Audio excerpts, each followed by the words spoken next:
Good evening, one and all, and welcome to episode 265 of Love at First Scent with me, Persolaise, who looks like he needs to do a quick wardrobe adjustment. Wears hair and makeup when you need it. Thank you very much for tuning in, whether you're watching live or you're watching the recording. And I need to take a breath at this point because for those of you who are watching live, we're going to try and have a little bit of an epic marathon Love at First Scent session. I won't say exactly how many videos it is that I'm planning, just in case things go a little bit pear-shaped towards the end and one of the videos turns out to be longer than expected and I can't do all of them. But let us say for the moment that I'm planning to do at least 3. As per usual, if you're watching the recording, this isn't going to mean very much to you, but you should be able to at least see which of the videos were released on the same day. So perhaps you may want to watch all of them. I also just need to check with you, if I may. Could somebody please give me, I know a few of you are watching, could somebody please give me a shout out to say whether you are seeing the text on the books the correct way round? Because I'm certainly thinking that the orientation of the camera may not be correct. So James, you get the first comment. And if you are still stuck in traffic, please do this safely. Tell me if the text is looking correct. Heinke is saying hello as well, saying hello there, just saw that you were on. Gavin is going yoo-hoo. And thank you very much, Gavin. The text is okay. So for some reason, my monitor has decided to show it to me as a mirror image in reverse. Never mind. Jan is here as well, saying very excited for this one. Woozy says, could this be the best one since Ensemble Mythique or Bois Mystérieux? Connie says, hi, Persolaise, met Alice Duparc at her Guerlain talk at Harrods last week and mentioned her to you. Very much looking forward to this video. I actually saw Alice not too long ago. She's great. I'm sure it must have been a really, really good talk if you attended it. Okay, and get the usual things out of the way. Please do consider subscribing to my channel if you haven't already done so, and consider supporting my work on Ko-fi. You should find information about all of that in the video description below. And why are we trying to do a bit of an epic session today? That is because today is going to be the last installment of Love at First Scent for a while. There are a few other things happening in the next few weeks that mean that I'm not really going to be able to commit to doing any live videos. So I thought, let's go out with a bang. Let's do a few just to kind of keep you going for the next few weeks. And as soon as I am able to start doing some more videos, then I will. Anyway, all of that out of the way, what have we got in store for you first? Well, I thought we should start with something brand new. This should be available in just a few weeks, perhaps even in just a few days. I don't have an exact release date yet, but I was told that it is going to be out in April. Brand new from Guerlain, and it's the latest edition to their Absolu d'Orient collection.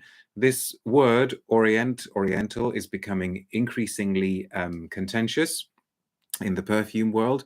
I think it would just be a lot easier if we stopped using it, because I don't particularly understand why we have to be attached to that word. It would be perfectly fine, I think, to use words like amber, ambery, warm, ombre. Those would do absolutely fine. I'm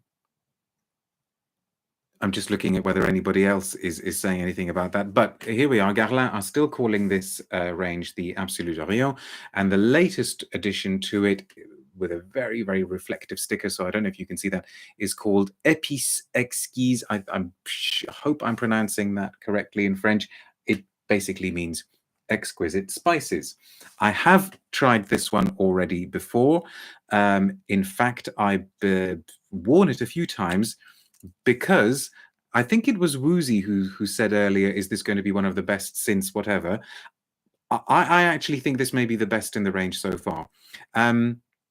Before we spray, anything Guerlain needs to come nowadays with a massive qualification, because we all know, or at least those of you who are watching this video probably know, that Guerlain are certainly not averse to taking an older scent that had a completely different name and just giving it a new name and packaging it in a different bottle under a different line and basically saying, hello, you know that scent that we made 12 years ago? Well, it's now called this. Sometimes they change the scent, sometimes they don't, sometimes they tweak it, sometimes they don't. They've certainly done that. They did it last year with their Art et Matière collection. So something that was called, I think Le Frenchie is now called something else. The one that was called Dimanche à la Campagne is now called something else.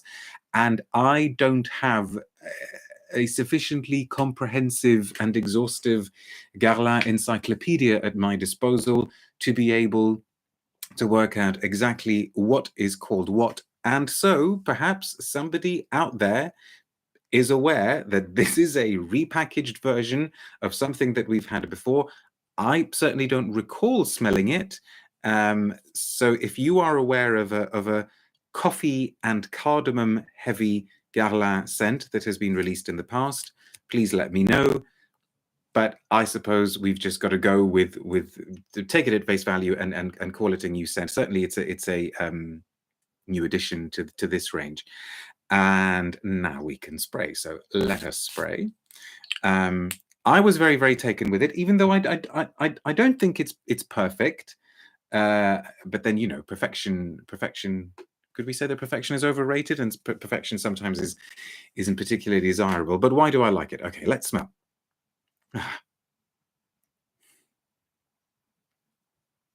I think, and I have a feeling that I may have said this before on this channel, that I believe that truly, truly well done, legible spice scents are quite rare. And what I mean by that is spice compositions that actually allow you to discern and recognize the individual spices in the mix. There are not many that do that. I think when I last talked about this, I mentioned Andy Towers' Eau d'Épices, which I'm not sure if it's still available. Noir Épices from Frederic Malle is the kind of high watermark of that sort of style. Maybe to some extent, the Spice Blend from Dior. And this falls into that category. Ashfaq is saying coffee and cardamom, is that any connection with qawa, which is the Arabic coffee? That is exactly what it is. Thierry Vasser has said, this is co-credited, by the way, to Thierry Vasser and Delphine Jelk, the two in-house perfumers at Guerlain. And he has said that this was directly inspired by the Arabian hospitality that he receives when he goes to the Middle East, where he is given small cups of cardamom-flavored coffee. And you totally get that here. You get the cardamom, which... I mean, I'm just a sucker for cardamom. Is a bit of an easy sell for me. Woefully, woefully underused in perfumery as far as I'm concerned. And you get a coffee note as well, which is gently roasted, not overdone. But so all of that is great, and all of that comes across really, really well, nicely supported by musks. But what makes this, what takes this to another level? Some of you will remember that a few years ago, Lush perfumes, I forget whether this was under their Guerrilla Perfumes banner, but anyway, it doesn't matter. Lush released a scent called, it was either called Cardamom Coffee or Coffee Cardamom. I forget which way around it went, but I'm sure you'll be able to find it online. I may have reviewed it. And that was a really, really hyper-realistic rendition of a coffee and cardamom with a lot of sugar. But what kind of made that one fun, and also maybe what made it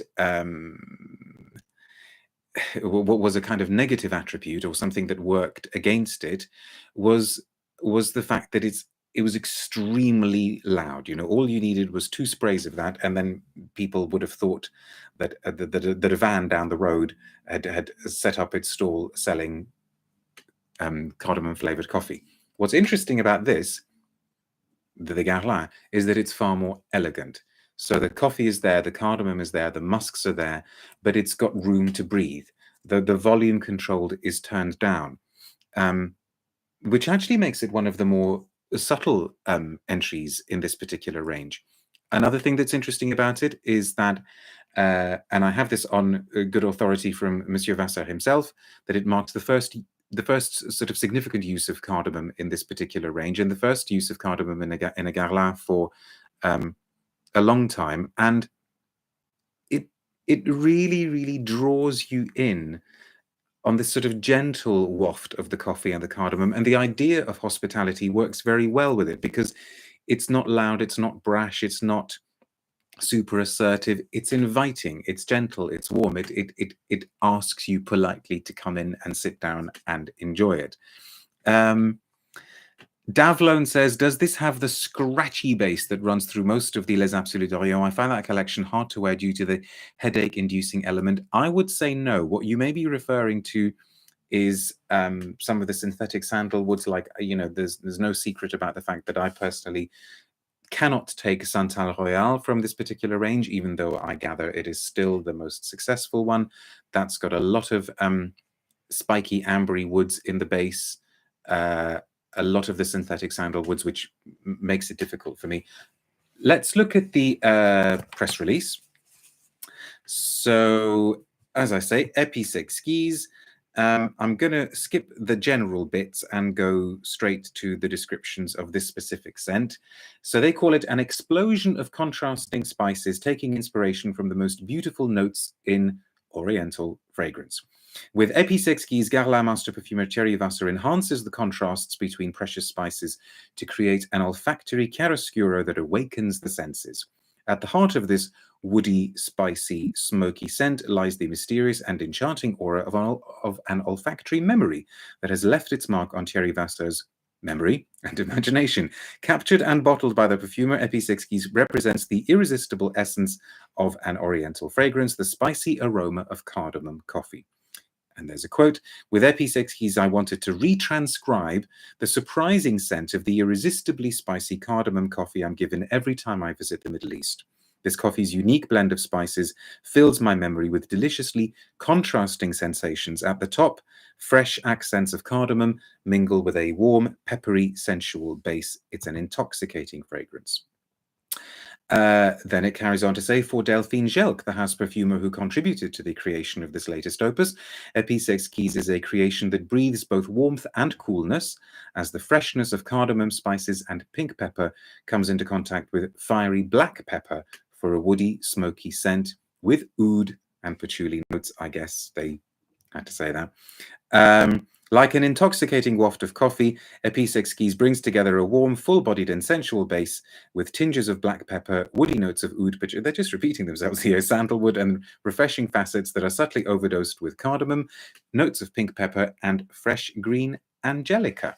And that particular characteristic that we expect from cardamom, that coolness and warmth, because that's what makes cardamom a really, really interesting, intriguing spice. The fact that it somehow manages to be cold and hot at the same time is very much in evidence here.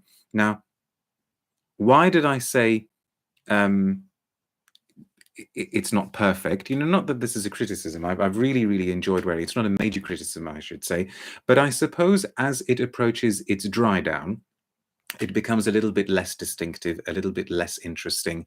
It fades into the background maybe a little bit more quickly than I would have wanted it to. The cardamom note perhaps could have lingered a bit longer, although it's very, very difficult to do that. You know, I think of Hermès Cardamusk or Cardamusc, which manages that trick extremely well, but then it doesn't have very much else going on in it. It's cardamom and musks. So you're left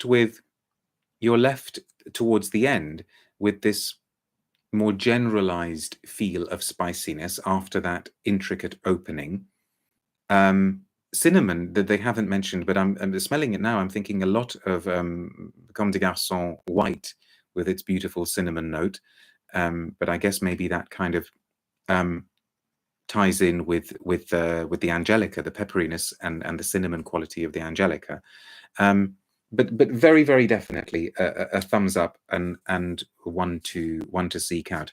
Before I sign off, I'm just going to see what people have been saying about it. If there's oud, says Ashfaq, they would have charged you a lot more. You're probably right. Haven't caught a live in a long time, says Stiwa. Hope all is well. Same to you. I hope all is well with you as well. I have such a problem with coffee notes, says Eric. I love the smell and taste, but the smell of it on skin is not ideal. Depends how it's done. It isn't overdone here, I think. You definitely get more of the cardamom than the coffee. And Gavin agrees, says coffee notes go a bit bad breathy, in my opinion. Yeah, fair point, fair point. I think for this sort of thing, Frederic Mal's Noir Epice by Michel Rudnitska still takes some beating, but this is, it's just so effortlessly enjoyable, and I'm definitely keeping it. It is definitely a keeper from that collection, and I seem to remember also enjoying the Patchouli Ardent. Okay, we're done with the first video. We will let YouTube do its thing for a few minutes, and then we will come back with something new from Bulgari. Thank you very much for watching. See you in a bit.